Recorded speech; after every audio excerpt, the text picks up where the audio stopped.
apologies once again for being incredibly late to an album. This is the worst case of being late to an album I think I've had all year.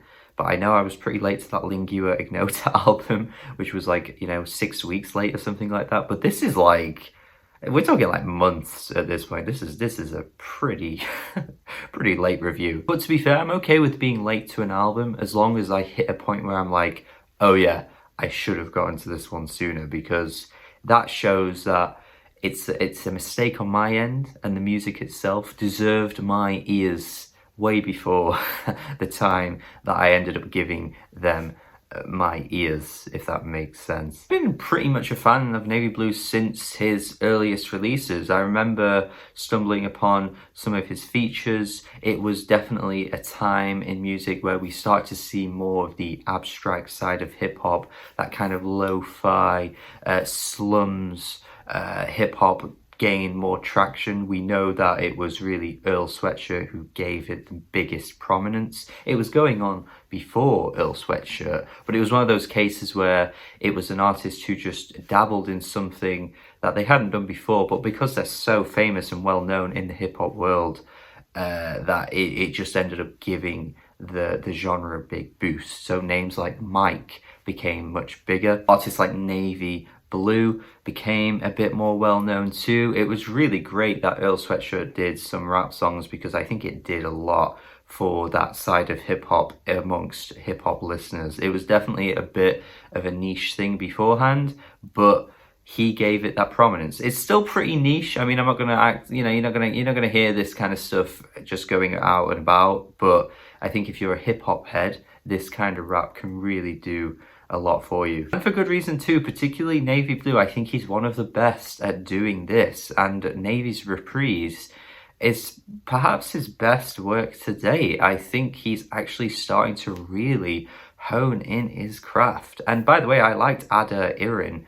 That was on my year-end list for the year it came out, so obviously I was already a fan of Navy Blue, but this is his best work to date in my opinion. He just sounds immediately more confident on the track Light. That confident vocal approach that he's taking, it just really does wonders for him. I mean, he was a confident rapper before, but obviously he was kind of a bit of a vibey rapper in the sense that, a lot of the time the instrumental would kind of, take over and be the driving force of his tracks. But I think what he's done on this album here is that he's driving the tracks, and it's really doing him well. Production backing him is incredibly on point too. The very uplifting instrumental that serves the opening track just really works so well, and so much of the production on this album I just think is absolutely immaculate.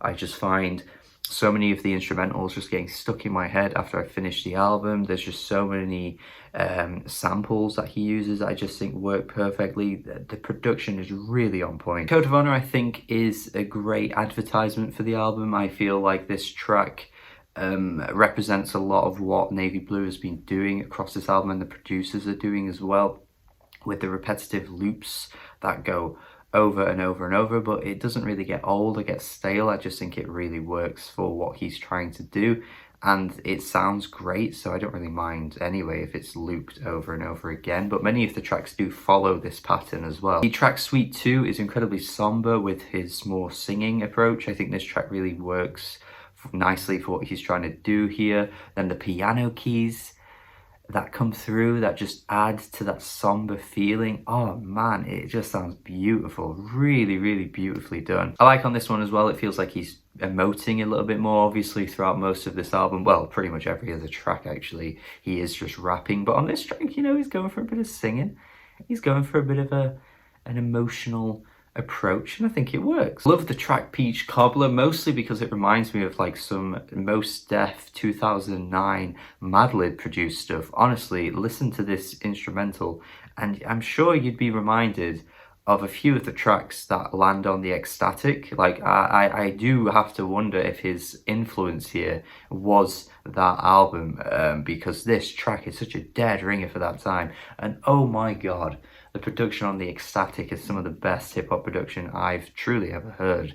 So anything that can remind me of that, is a win. Like, that is a big win. The track Primo also demonstrates some of his very clear influences. I'm pretty confident this one is dedicated to the man himself, Primo, DJ Premier. Although it might not necessarily be a direct reference, but even the jazzy, soulful instrumental is some classic DJ Premier stuff. Like, this is such a dead ringer for that time that DJ Premier was putting out some of the best produced hip-hop that we've really ever heard. It's got a classic, timeless feel to it that I really like as well. God damn, man. Seriously, the production can't be praised enough with this album. The track WGOWM is a track that reminds me a lot of like Milo or Rap Ferreira. Obviously, he did change his name to Rap Ferreira very recently and dropped that really good album from last year.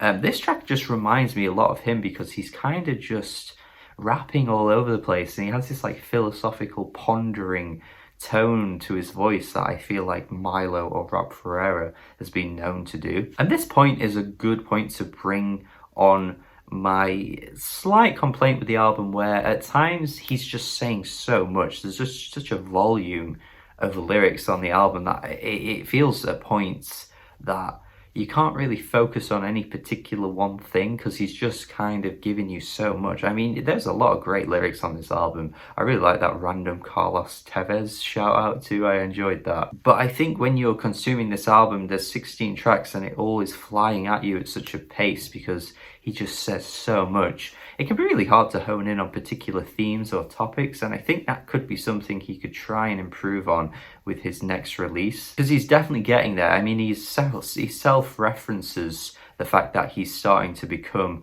a better rapper with the way he presents his lyrics on one of these tracks as well. And you can hear it, but I think he's still got a bit of a way to go to really hone in particular themes on individual tracks that really, you know, sell what he's trying to go for. Because like I say, it can be a bit all over the place at times. But let's not forget he's very young too. He's still a young rapper. So this guy has so much growth. And I feel like with more albums, he could nail that. And he'd truly be up there with some of the best rappers around if he can get that right. Because he's already dropping great albums anyway. So if he gets that right, Jesus Christ, I couldn't imagine how good the album would be if he did that. Even with that said though, I think the way he flows is fantastic. I mean, the seamless rapping on tracks like Heavenly Twin is just brilliant. The stream of consciousness nature of the track too, where he's just kind of reeling off so many different things, it really works for him at points. Even if I am saying that I'd like to see him kind of hone it in, he's actually really good at doing it anyway. Yeah, he's got a lot of ability. You don't even need me to tell you that because this album's been out a while, but just in case you didn't check it out when it did drop, hopefully this review reminds you of the fact that it did come out and it's actually a very, very good album. Definitely another hip-hop highlight for the year for me, honestly. Like, I think there have been some really good hip-hop releases. I don't think the volume of releases you know, of great hip-hop releases has been that high, but I think the ones that have come out that are great are really, really good. And Navy Blue is just on the way to becoming a really big favourite of mine at the moment. I think this album, I did think his album from the end of 2020 was good as well. Didn't review that, didn't have a lot to say about it because I didn't really love it as much as even this one, for example. So it was still a good release though. But yeah, he's on his way. He's really on his way. 8 out of 10 from me. Hopefully you agree. Hopefully you've listened to this album as well. And you should let me know your thoughts in the comments if you have. Thank you for watching my review here. Subscribe if you haven't. If you haven't already, subscribe. Check out the Patreon if you are feeling generous as well. Thank you for watching, as always. And goodbye.